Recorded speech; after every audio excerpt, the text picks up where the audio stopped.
महाराष्ट्र के पूर्व सीएम अशोक चव्हाण का दावा, मराठा आरक्षण की मांग को लेकर युवन में लगाई फांसी। सीबीसीआईडी में जांच बदलने का अनोखा खेल उजागर, फर्जी अंगूठा लगाकर 14 बार बदली जांच, गृह सचिव ने दिए जांच के आदेश। गोरखपुर के दौरे पर सीएम योगी बोले, उत्तर प्रदेश की हर महिला सुरक्षित, सरकार उठा रही ठोस कदम। जालौन में एसपी ने पिंक बूथ का किया उद्घाटन, 24 घंटे तैनात रहेगी महिला पुलिसकर्मी। इंडिया गठबंधन को लेकर बदले ओपी राजभर के सुर, बोले बिना गठबंधन के नहीं चल सकती है राजनीति। लखनऊ में सपा नेता फखरुल हसन चांद ने लगवाया पोस्टर, अखिलेश यादव को बताया भावी प्रधानमंत्री। फिर सुर्खियों में आई यूपी पुलिस की रिवॉल्वर रानी, 48 घंटे में चली गई नौकरी, रील वायरल के बाद दिया इस्तीफा। 25 अक्टूबर को लखनऊ पहुंचेंगी टीम इंडिया, 29 अक्टूबर को एकाना में होगा भारत इंग्लैंड के बीच मैच। मुजफ्फरनगर में एसएसपी ऑफिस पर बीकेयू का प्रदर्शन, ट्रैक्टर से स्टंटबाजी कर किसानों ने किया हंगामा, पुलिस ने की कार्रवाई। यमुना एक्सप्रेसवे पर दर्दनाक हादसा, अज्ञात वाहन ने कार को मारी टक्कर, हादसे में 5 की मौत, 3 गंभीर रूप से घायल।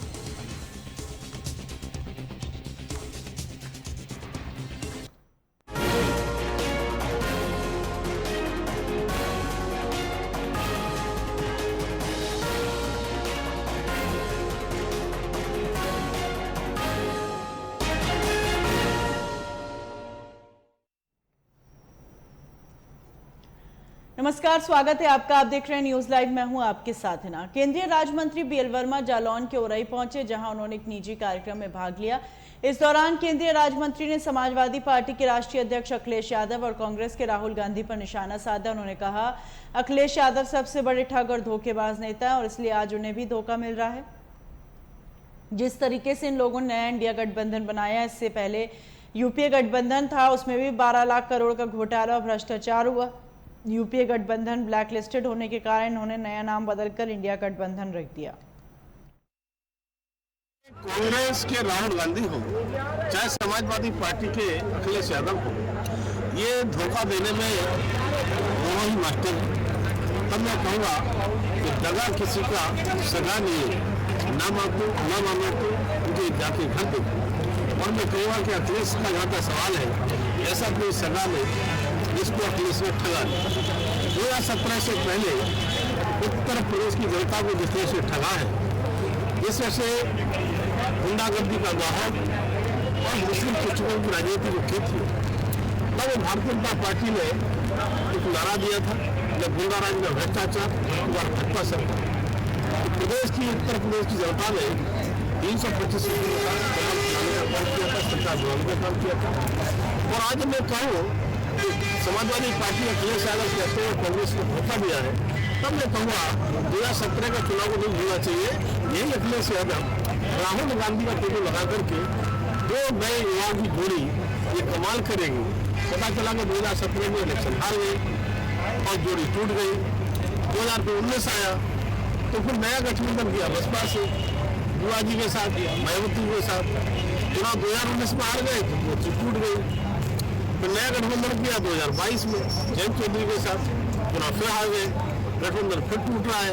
अब मैं कहूँगा ये कोई स्थायित्व वाले लोग नहीं है। और जिस तरह से अखिलेश लोगों को धोखा देते हैं, उनको भी धोखा मिल रहा है। अब मैं कहूँगा कि ये जो नया गठबंधन बनाया है, जिसका नाम इंडी गठबंधन, इंडी अलायंस उन्होंने दिया है, अब मैं कहूँगा कि इससे पहले यूपीए गठबंधन था, लेकिन यूपीए की सरकार में जिस तरह से 12 लाख करोड़ के घोटाले भ्रष्टाचार हुए थे, उसकी काले उनके चेहरे पर पुती थी। इसलिए जिस तरह से कोई कंपनी दिवालिया हो जाती है, वो ब्लैकलिस्टेड होने के बाद में कहीं दूसरे में पहुँच जाते हैं, उसी तरह से उन्होंने नाम बदलने के लिए काम किया है, जनता को भ्रमित करने का काम किया है। लेकिन जनता है जिसे बढ़ती है, माननीय प्रधानमंत्री मोदी के लिए जनता का आशीर्वाद जब 2019 में था, तब भी इन्होंने इसी प्रकार से मोदी रोको का अभियान चलाया था, लेकिन मोदी रोकने वाले नहीं थे। 2014 से भी ज्यादा प्रचंड भाव से 2019 में प्रधानमंत्री बने थे, और जब 2024 का चुनाव सामने आ रहा है तब उन्होंने वही अभियान फिर शुरू किया है। तो मैं कहूँगा ये सारे वो दल जो एक दूसरे की विचारधारा मेल नहीं खाती है, एक दूसरे को पानी पी कर कोसते हैं और बिना तालमेल का गठबंधन करते हैं कि गठबंधन चलने वाला नहीं है, ये गठबंधन तार हो जाएगा और 2024 का जब चुनाव आएगा तो इंडी गठबंधन इंडी अलायंस दिखाई नहीं पड़ेगा। और 2024 में 140 करोड़ जनता के आशीर्वाद से मैंने प्रधानमंत्री मोदी जी 2019 से भी ज्यादा प्रचंड बहुमत से जब प्रधानमंत्री बने। राहुल गांधी जिस तरह से कहीं डोसा बना रहे हैं, कहीं बाइक रिपेयर कर रहे हैं, आम जनता का दिल अपना उनका लेने की कोशिश कर रहे हैं, क्या कहेंगे इसके ऊपर आप? देखिए, राहुल गांधी की बात में करो तो देश की जनता ने कभी गंभीरता से न लिया है न लेती है। उनको किस किस नाम से पुकारते हैं, और मैं कहूँगा कि कांग्रेस भी राहुल गांधी को गंभीरता से नहीं लेती है। इसलिए राहुल जी की बात करना मुझे लगता है कि हर बात में कहीं न कहीं एक। उत्तर प्रदेश के मुजफ्फरनगर जनपद की खतौली तहसील में उस समय हंगामा मच गया जब संपूर्ण समाधान दिवस के दिन डीएम एसपी अन्य अधिकारियों के साथ पीड़ितों की शिकायतों का समाधान कर रहे थे। उसी दौरान भूमाफियाओं से परेशान एक व्यक्ति ने अधिकारियों के सामने खुद पर डीजल डालकर एक आत्मदाह करने का प्रयास किया, जिसके चलते खुद जिलाधिकारी और अन्य लोगों ने पीड़ित व्यक्ति से किसी तरह तेल की बोतल लेकर मामले को शांत कराया।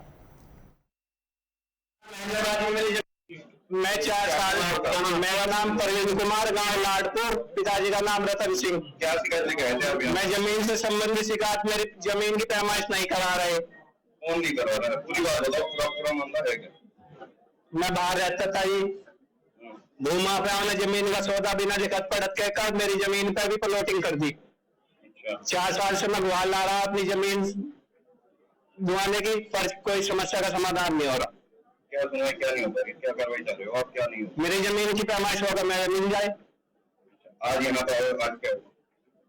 बस आप झूठे आश्वासन देते हैं 4 सालों से लगातार। आपने अभी परिसर में अंदर क्या किया? आत्महत्या के सिवा कोई चारा पानी मेरे पास, जब मेरी सुनवाई नहीं है, झूठा आश्वासन कर दिया डीएम साहब ने, उनको मकान तुड़वा कर तेरा कब्जा दिलवाएंगे। इससे पहले मैं 10 दफा मिल चुका।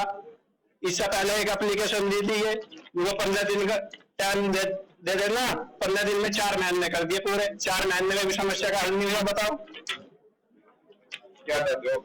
मेरी जमीन न तो मुझे मिल जाए। एक्चुअली ये जो आज जो घटना हुई इसमें जो मेन एप्लीकेंट है वो प्रवीण कुमार है, बेसिकली कटोरी रूरल से है। एंड इनका तहसील में उनको 116 में वाद चल रहा है। ये जो शुरुआत हुई थी 7/2021 से। इसमें पहले जो वाद की 2 जगह पे चल रही थी, जिसमें 9 पार्टियां थी, इसमें 11 पार्टियां थी। पार्टियां ज्यादा होने के कारण कुछ लोगों को तामिला का भी इश्यू आई थी। उसके बाद तामिला नहीं ऊपर रजिस्टर्ड तामिला भी आई थी। तो पार्टी ज्यादा होने के कारण ये कोर्ट में चल रहा था, अलग अलग कारण से ये डिले हो रहा। इसके डिले मतलब ये प्रोसीजर डिले था एंड जेन्युइन डिले था ये। एंड इसके बाद इनका जब ये मामला संज्ञान में आया, जब ये खतौली में अभी रिसेंटली 3-4 महीने पहले, तो उसको फास्ट ट्रैक में लाया गया। जब इन्होंने शिकायत दर्ज की एसडीएम साहब के पास, मामला फास्ट ट्रैक में लाया गया। दोनों फर्स्ट स्टेज पे दोनों केसेस को एक ही केस में क्लब कराया गया, ताकि ना क्योंकि और डिले ना हो। तो क्लब करके जब इनकी पहली बार जब शिकायत आई 16/8/2023 को इधर इनकी एसडीएम साहब के संज्ञान में, प्रशासन के संज्ञान में, जो नॉर्मल एप्लीकेशन के रूप में, तो उसको 16/8 को संज्ञान में आए। तो उनको जो एसडीएम की रिपोर्ट है उसमें उन्होंने अवगत कराया कि 18/8 को ही उन्होंने प्रीमियर डिग्री बना दिया, पीडी बना दिया। उसके बाद प्रीमियर डिग्री के बाद जो पीडी कहते हैं, उसके बाद इसकी आपत्ति आती है। आपत्ति दोनों साइड से आ गई है। एंड जो प्रवीण का आपत्ति है जो 16/10/2023 को आए, 16 अक्टूबर 2023 को, अभी इनकी एसडीएम साहब की कोर्ट में आपत्ति 16 अक्टूबर को आ चुकी है। अभी इनको भी काउंसलिंग किया गया है, उनको स्पेशली बुला के भी समझाया गया है कि ताकि आपको फास्ट ट्रैक में, क्योंकि इसमें तो 16 में बात चल रहा है, इसको फास्ट ट्रैक में लाया गया है। एंड इस पर धैर्य रखे एंड इसमें जल्दी इसका निर्णय लिया जाएगा। इसकी क्रम इनकी 16 अक्टूबर को आई है, वो एसडीएम साहब ने अवगत कराया कि ये अगले नेक्स्ट वर्किंग डेज में जब कोर्ट सब पे बैठेंगे उसमें फास्ट ट्रैक में है तो आदेश दिया जाएगा। 116 आदेश के बाद अगले कोर्ट का आदेश को एग्जीक्यूशन की जाएगी, एनफोर्स की जाएगी। इन्होंने उन पर रिश्वतखोरी का भी आरोप किया है। रिश्वतखोरी की मेरे पास कोई आरोप नहीं है, अवगत करें उन्होंने अवगत करें मेरे को। जो मेरा केस चल रहा है, मेरे केस के संबंध में सुनवाई नहीं हो रही है। इन्होंने एक स्पेसिफिकली मेरे सामने कोई रिश्वतखोरी का आरोप नहीं रहा है। इन्होंने एप्लीकेशन जो दिया उसको जांच करेंगे। रिश्वतखोरी का भी आरोप भी है तो जांच करेंगे, जांच करके मीडियम लेवल के अधिकारी जांच करेंगे, जांच करके आगे कार्रवाई करेंगे। इसमें कोई कोताही नहीं होगी एंड इसमें फास्ट ट्रैक में 116 के अंतर्गत रेवन्यू कोर्ट के अगले नेक्स्ट वर्किंग डेज में अगले वीक में एसडीएम साहब ने होता है इसको फाइनल स्टेज में उसको आदेश पास किया जाएगा।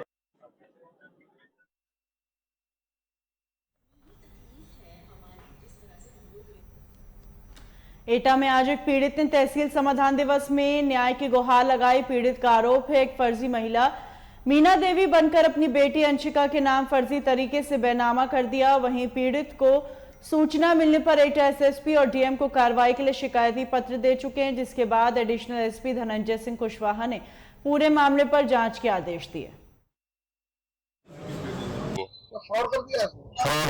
पूरी तरह से फ्रॉड है।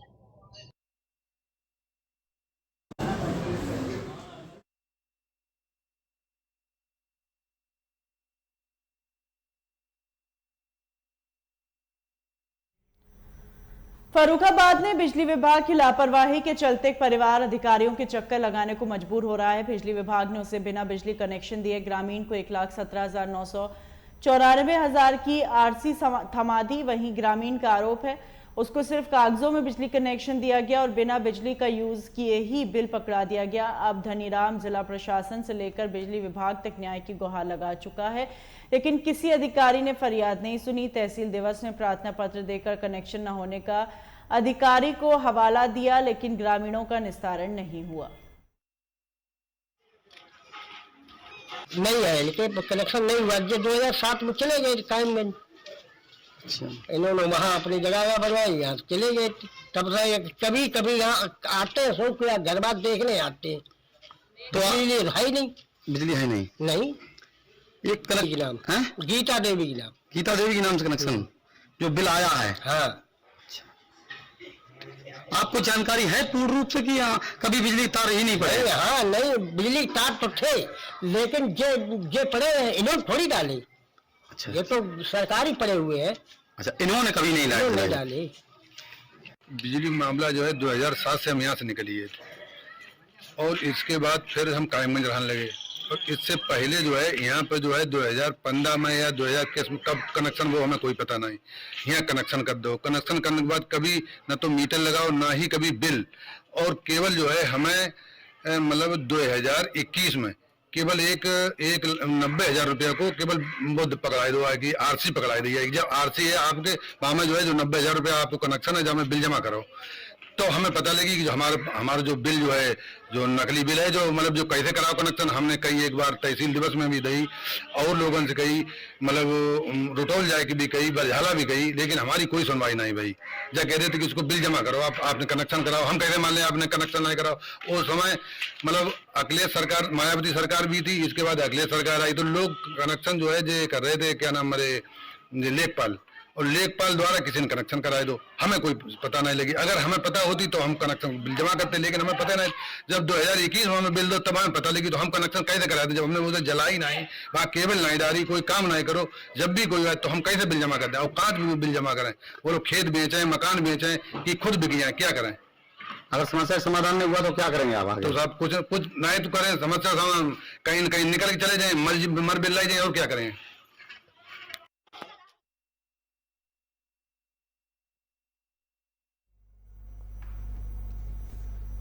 एक और जहां उत्तर प्रदेश के मुख्यमंत्री योगी आदित्यनाथ कानून व्यवस्था और न्याय की बात करते हैं, तो वहीं दूसरी ओर इसका एक पहलू राजधानी लखनऊ में देखने को मिल रहा है, जहां पिछले 2 साल से एक 46 साल की इंदिरा सिंह न्याय के लिए लगातार पुलिस और अधिकारियों की चौखट खटखटा रही है। इंदिरा सिंह की हालत यह है कि अपना दुखड़ा सुनाने के बाद भी आश्वासन तो मिल रहा है लेकिन न्याय नहीं। थाने से लेकर कमिश्नरेट तक हर जगह उसे मायूसी का सामना करना पड़ रहा है। दरअसल मामला राजधानी लखनऊ के थाना हुसैनगंज इलाके का है, जहां पीड़िता इंदिरा सिंह के घर में अनुमानित 20 लाख रुपए के गहने व कैश दिन दहाड़े चोरी हो गए, जिसके बाद पुलिस ने केस तो दर्ज कर लिया लेकिन उसे न्याय नहीं मिला। मेरा नाम इंदिरा सिंह है और मेरे यहाँ 21 में चोरी हुई थी 24 नवंबर को। तो वो मैंने फिर उसके बाद थाने में रिपोर्ट लगाई तो उन्होंने बोला कि ठीक है आप बताते हैं। फिर उसके बाद वो लोग बोले कि मैं आप ही चोरी करने वाले को पकड़ के लाइए। तो मैं उधर उधर भटक के तब मुझे पता चला मेरा 20 लाख का सोना चोरी हो गया। पूरा एक भी जेवर मेरा नहीं बचा हुआ है। कोई कार्रवाई नहीं की है, मुकदमा लिखा गया है और वो कार्रवाई बिल्कुल वो निकल लिए घूम रही है। उसका नाम नीतू सिंह है, मैं हुसैनगंज की रहने वाली हूँ और वो जो है वो इधर से उधर घूम रही है। मेरा पूरा सामान वो चुरा के ले गई है। हाँ, पूरी पुष्टि कर चुकी है कि वो चोरी। गिरफ्तारी पता नहीं क्यों नहीं कर रहे हैं वो लोग, मुझे नहीं समझ में आ रहा। मुझे न्याय नहीं मिल रहा है और मैं बहुत दुखी हूँ, मुझे बहुत दिक्कत हो रही है। मैं अपने पैर भी धुलना चाह रही हूँ। खाने का मामला और पुलिस ने भी बताया कि इतने ग्राम आपका सोना है, तभी भी ये लोग नहीं पकड़ रहे हैं। तो वो बोल रही है कि वो घूम रही है तो उससे क्या हो गया, लेकिन मैं तो पूछताछ कर रही हूँ, मैं ये कर रही हूँ, मैं वो कर रही हूँ, सब कुछ बोल रही है लेकिन नहीं बता रहे। कह रहे हैं हम चार्जशीट लगा देंगे तभी हो गया। 1.5 साल हो गए पूरे। और पुलिस के मामले में कब आए थे, ये संज्ञान में कब आए थे?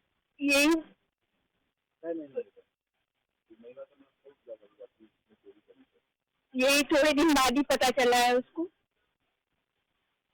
आप इसमें क्या चाह रहे हैं? मुझे नहीं न्याय चाहिए, मुझे मेरा पूरा गोल्ड का पैसा चाहिए, मेरा गोल्ड चाहिए और कुछ नहीं चाहिए मुझे। और न्याय चाहिए उसको, पुलिस ने उसको थाने में बंद करवाइए। योगी जी से यही कहना चाहिए, मुझे इंसाफ मिलना चाहिए, नहीं तो मैं आत्महत्या कर लूंगी।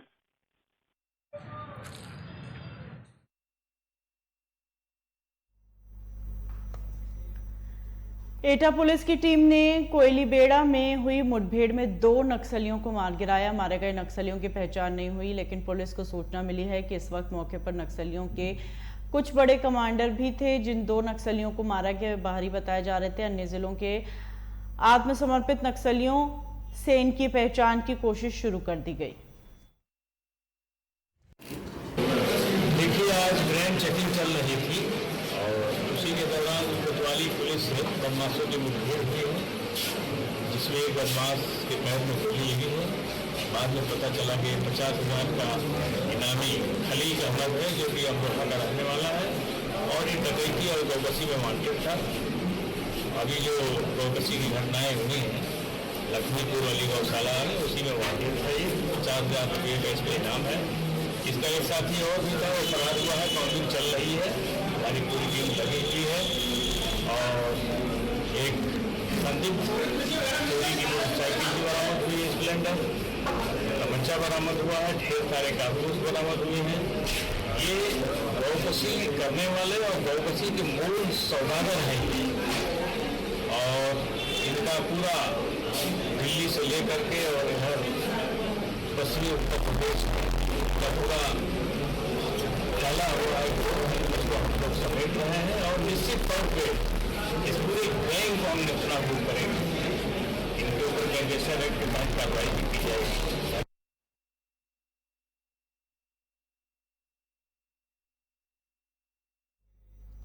प्रधानमंत्री नरेंद्र मोदी को पिछले कुछ समय में मिली गुजरात के मुंडेरा सूर्य मंदिर, चित्तौड़गढ़ के विजय स्तंभ की प्रतिकृतियां और वाराणसी के एक घाट की पेंटिंग समेत 900 से अधिक उपहारों और स्मृति चिन्हों को ई नीलामी के लिए रखा गया।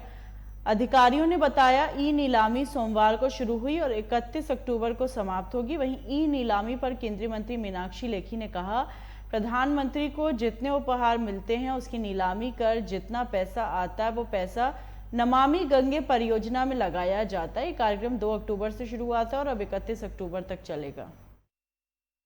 ये तो प्रधानमंत्री जी का बहुत पुराना एक प्रोग्राम है जो वो एक मुख्यमंत्री के रूप में भी चलाते थे, और बेटी बचाओ बेटी पढ़ाओ कन्याओं की बेहतरी के लिए वो कार्यक्रम चलता था। लेकिन प्रधानमंत्री जी जब प्रधानमंत्री बने तो उनको जो भी उपहार दिए जाते हैं उसको ऑक्शन करके जो पैसा आता है उस पैसे का इस्तेमाल नमामि गंगे प्रोजेक्ट की तरफ जाता है। तो उसी सिलसिले में 31 अक्टूबर तक का समय है और 2 अक्टूबर से शुरू हुई थी।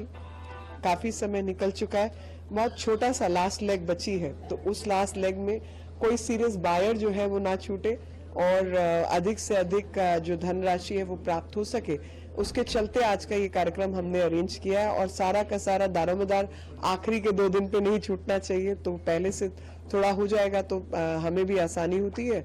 तो आपके माध्यम से हम संपूर्ण देशवासियों को आग्रह करना चाहते हैं कि आखिरी मिनट है, आप जल्द से जल्द इसमें अपनी बिड्स डालिए और इन पीसेस के मालिक बनिए।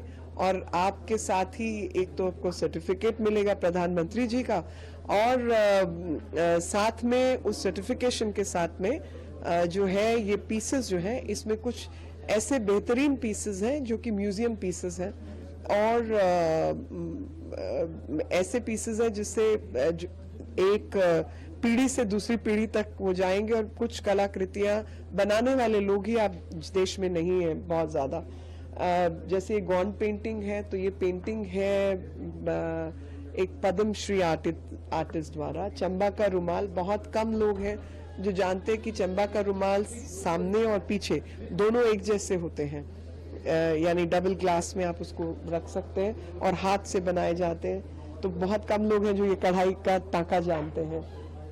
Pattachitra painting of lord Jagannath, सबको पता है भगवान जगन्नाथ की महत्व को, और वो रॉ सिल्क के ऊपर जो है वो पेंटिंग है। कावड़ आर्ट, जिस समय फिल्में नहीं होती थी, कुछ नहीं होता था, तो ये कावड़ खोल के इसके बीच में एक एक जो फट्टा होता था, वो फट्टा अपने आप में एक स्लाइड की तरीके से काम करता था, और परफॉर्म करने वाले उसके साथ परफॉर्म करके वो कहानी सुनाते थे। फिर वो सीन पलटता था तो अगला फट्टा आता था, फिर अगला फट्टा आता था। कावड़ आर्ट वो है, और ये आर्ट फॉर्म आज के समय में बची ही नहीं है। ऐसे ये बसवन्ना बिदरी आर्ट फॉर्म, जिसमें चांदी की तार को लोहे के अंदर इस्तेमाल करके ये आर्ट पीस, बहुत सुंदर आर्ट पीस है जो बनाया हुआ है। और ढोकरा का भी ये बड़ा बहुत सुंदर ये कपल है म्यूजिकल इंस्ट्रूमेंट्स के साथ। ये वाला पीस यक्षगान, सबको पता है। देखिए ये तो प्रधानमंत्री जी का